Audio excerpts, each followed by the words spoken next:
Magandang buhay Pilipinas, magandang buhay mga ka-okay, kumusta na kayo dyan? Ngayon po ay umaga ng linggo at maaga-maaga pumunta na ako dito sa area na kung saan meron akong lilinisin na lugar na masyadong madamo at marami nang tumubo na kung ano-ano. Ngayon lilinisin ko po yon para mataniman. Wala po akong balak sanang i-video, kaya lang binidyo ko na para baka may makuha din tayong lesson kahit papaano. Kasi alam nyo, ito mga panahon na to ay talagang napakarami ng problema na nasa paligid. Pati ikaw ay pati tayo ay nagkakaroon ng bigatin, pasanin dahil sa nakakita natin mga problema sa paligid. Tas tuloy-tuloy yung pagdami ng positive, di ba? Hindi natin alam kung kailan tayo magiging normal. Kaya kailangan mag-isip tayo ng mga bagay na pwede nating pagkaabalahan, pwede tayong malibang, at ganoon na rin para ma-exercise tayo. Ayun po, kaya yung lugar na yun nililinisin ko kasi para naman ma-exercise ako at isang bagay na gagawin ay gagawin ko po to kasi ako ay gusto kong gawin yon at happy ako na gawin yon. At yun po yung sikreto ng para maging masaya ka sa mga gagawin mo. Kailangan yun ay gusto mong gawin at self-motivated ka. Ayun din. Ayun. At yung mga possibilities. Ano ba yung mga possibilities na pwede nating pwedeng mga bagay na walang pakinabang ay maging pakinabang. Ayun po. Yun po yung i-share natin ngayon. Kaya i-video ko yung aking gagawin. Kaya abangan nyo po, panoorin nyo. Samahan nyo ako sa paglilinis ng ating kaprasong lupa para mataniman. Ayan. Okay, nandito na tayo ngayon sa lugar na aking lilinisin. Nakikita nyo na sa likuran ko. Ayan. Ayan lugar na lilinisin natin. Kasi sayang naman tong lugar na to kasi may lupa dyan na pwede naman taniman ng kahit mga anong gulay. Ayun, yun ang tatrabahuhin natin ngayon. At meron naman akong konting karanasan kahit papaano nung nandun pa ako sa probinsya, sa gardening, at saka sa ilalim ng nyugan kami nakatira. Kahit papaano may marunong-runong ng konti. Ewan ko kung maaalala ko pa. Kaya ngayon puntahan natin yung ating lilinisin na area ito. Ayan. Diba? Medyo malago-lago na yung mga damo.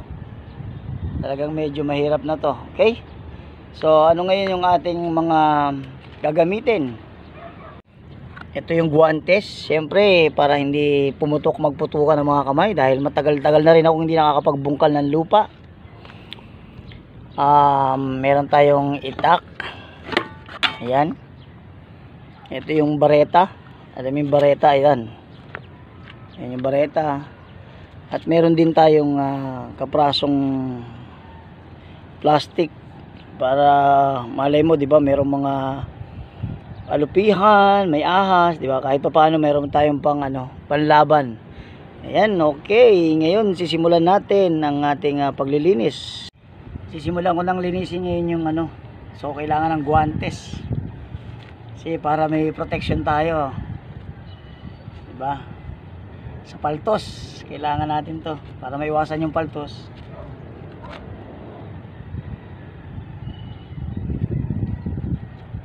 Tingnan natin kung in 2 hours kung gaano kadami malilinis ko rito. Okay. Pero hindi ko ito makukuha ng kasi 2 hours lang naman ako ngayon eh. Okay, samahan nyo ako, tara.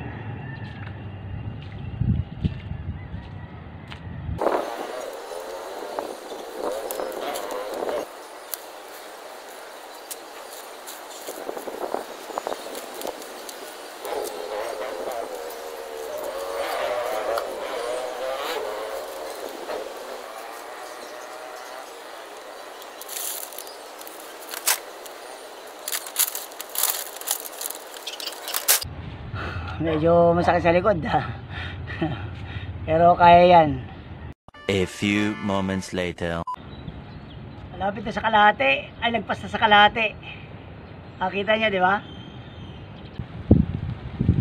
Ito po, binunod ko. Alam mo, maraming mga nakakapit na lupa. Sayang, kaya tatanggalin natin.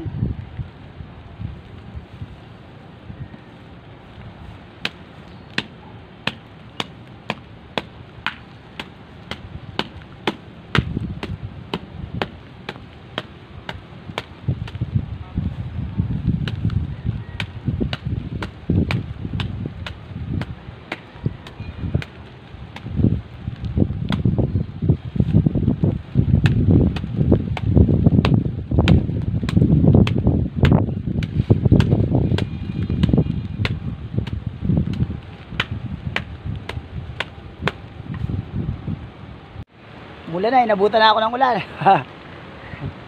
Pahinga muna ako. Umulan na eh. Pero tingnan nyo, oh. Ayan. Halfway na, halfway, oh. Ayan na, oh.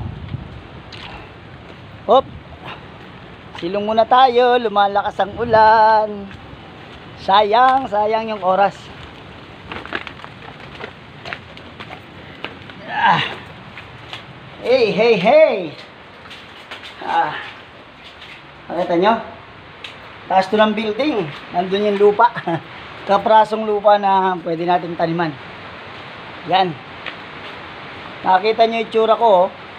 Ayan, para nga ako oh, ayan. Para magsasaka.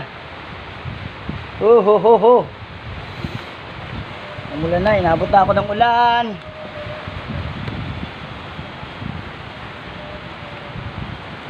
Ayan. So, ilang oras yung nakalipas na yon? Mahigit sa kalahati yung nalinis ko. In just 30 minutes. Ang target ko 2 hours. Eh, matatapos ko yun. At itutuloy ko yun. Pero itutuloy ko yun para makita natin kung ano talaga magiging resulta. Ngayon, bakit ko ba ginawa yun? Ito ba ay dahil para lang ako may vlog? Para lang ako may maipakita sa inyo na ako ay nagbubungkal ng lupa. Ito po yun. Yun po ay ginawa ko dahil yun ay gusto kong gawin. At ako po yung masayang-masaya na gawin yung bagay na yun. Kaya yun po ang isang sikreto. Very happy ako dun sa ginawa ko kasi yun po ay accomplishment. Nakapag-exercise ako at nalinis ko yung lugar na napakadumi. At yun po yung isang magandang lesson na hindi lamang ako basta ayoko naman na basta lang ako nagpakita sa inyo na naglinis ako ng lupa ron. So, think of the possibilities na ma-maintain mo yung magandang pangangatawan mo, kagaya ng ginawa ko. Exercise po yun, talagang pinawisan ako. Magkaroon ka ng libangan, ng aliwan. Ayun po, kapag nagawa ko yun, natapos ko yun at tumutubo na yung mga pananim. Napakasaya po nun na talaga nakakawala ng stress yung mga ganung bagay. At ano pang possibilities? Yung mga possibilities, yung mga pagkakataon na yun, yung nakatiwangwang na lupa na yun na matagal ko na nakikita na sayang naman. Hindi ko pa ginawa ngayon ko lang naisipan. Pero nakita ko yung lesson is, ano ba yung possibilities dun sa kapirasong lupa na yun? Ano ba yung maitutulong sa akin? Ang naitulong sa akin, nakapag-exercise ako. And then nakapag-isip ako na, kailangan nga itong taniman. Diba sayang? Puro damo lang ang nakikinabang.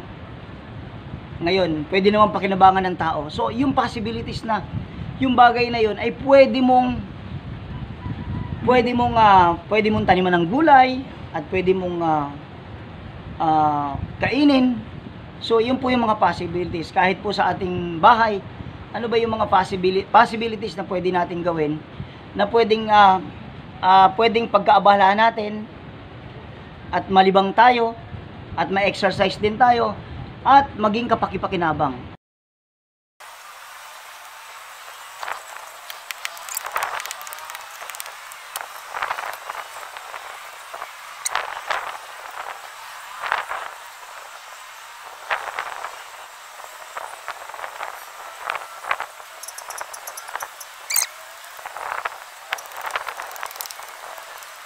Yun, naranasan na naman natin uli ang buhay probinsya at nakita nyo, panay putik, oh.